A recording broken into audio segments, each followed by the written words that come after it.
Jadi saya akan menjelaskan materi mengenai demokrasi dan pendidikan demokrasi. Pertama-tama saya akan membahas mengenai pendahuluan.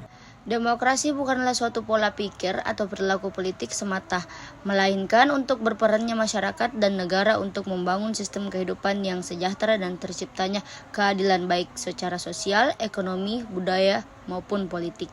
Jadi saya akan membahas 4 materi. Yang pertama, hakikat demokrasi. Yang kedua, demokratisasi di Indonesia. Yang ketiga, demokrasi. Dan yang terakhir, masa depan demokrasi Indonesia. Latar belakang demokrasi yang sejak awal telah diciptakan oleh para pendiri negara, the founding fathers, memperoleh momentum kebangkitannya di akhir abad ke-20. Hasil penelitian UNESCO tahun 14 menyatakan, mungkin untuk pertama kali dalam sejarah, demokrasi dinyatakan sebagai nama yang paling baik dan wajar untuk semua sistem organisasi, politik, dan sosial. Pengertian menurut ahli, sistem politik demokrasi adalah sistem yang menunjukkan bahwa kebijaksanaan umum ditentukan atas dasar mayoritas dan wakil-wakil yang diawasi secara efektif oleh rakyat dalam pemilihan-pemilihan berkala yang didasarkan atas prinsip kesamaan politik dan diselenggarakan dalam suasana terjamin kebebasan politik. Dasar hukum di Indonesia ada 2. Yang pertama, ide kedaulatan rakyat, bahwa yang berdaulat di negara demokrasi adalah rakyat. Dan yang kedua, negara berdasar atas hukum. Negara demokrasi adalah juga negara hukum. Demokratisasi dan demokrasi di Indonesia terbagi jadi 3. Yang pertama, usaha dalam demokratisasi.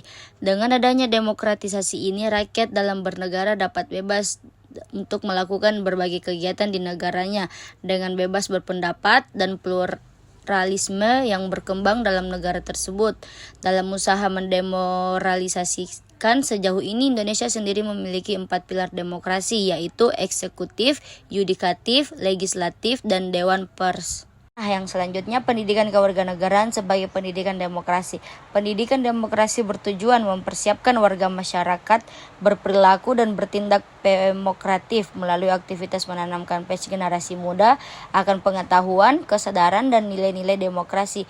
Pengetahuan dan kesadaran akan nilai demokrasi itu meliputi 2. Yang pertama, kesadaran bahwa demokrasi adalah pola kehidupan yang paling menjamin hak-hak warga masyarakat itu sendiri. Dan yang kedua, masyarakat adalah pilihan terbaik di antara yang buruk tentang pola kehidupan bernegara. Nah, yang selanjutnya, yang terakhir adalah masa depan demokrasi di Indonesia.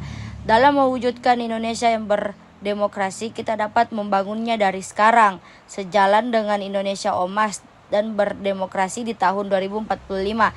Lantas, bagaimana hal tersebut dapat terwujud? Dengan membangun paradigma masyarakat baru yang dimana masyarakat sekarang jauh lebih terarah, terstruktur, dan berlogika. Masa depan demokrasi Indonesia. Masa depan demokrasi Indonesia dalam penyelenggaraan demokrasi Indonesia dituntut untuk dapat mementingkan kepentingan masyarakat itu sendiri sesuai hakikat daripada demokrasi itu sendiri, melihat fenomena-fenomena demokrasi yang terjadi sekarang ini di Indonesia. Bukan tidak mungkin untuk kita dapat optimis untuk dapat meningkatkan demokrasi Indonesia di masa yang akan datang.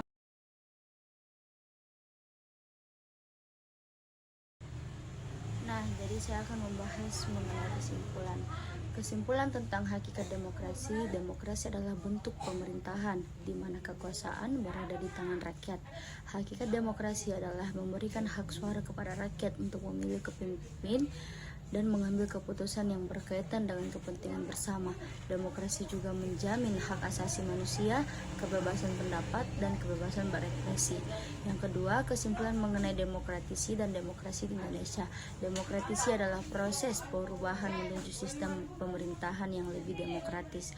Di Indonesia, proses demokratif dimulai pada tahun 1998, setelahnya jatuhnya rezim Orde Baru. Oleh sejak saat itu, Indonesia telah mengalami kemajuan dan membangun sistem demokrasi yang lebih baik, seperti pemilihan umum yang bebas dan adil, kebebasan pers, dan hak asasi manusia yang lebih dihargai. Nah, yang terakhir, kesimpulan tentang bentuk-bentuk sistem politik dan sistem politik di Indonesia juga perkembangannya.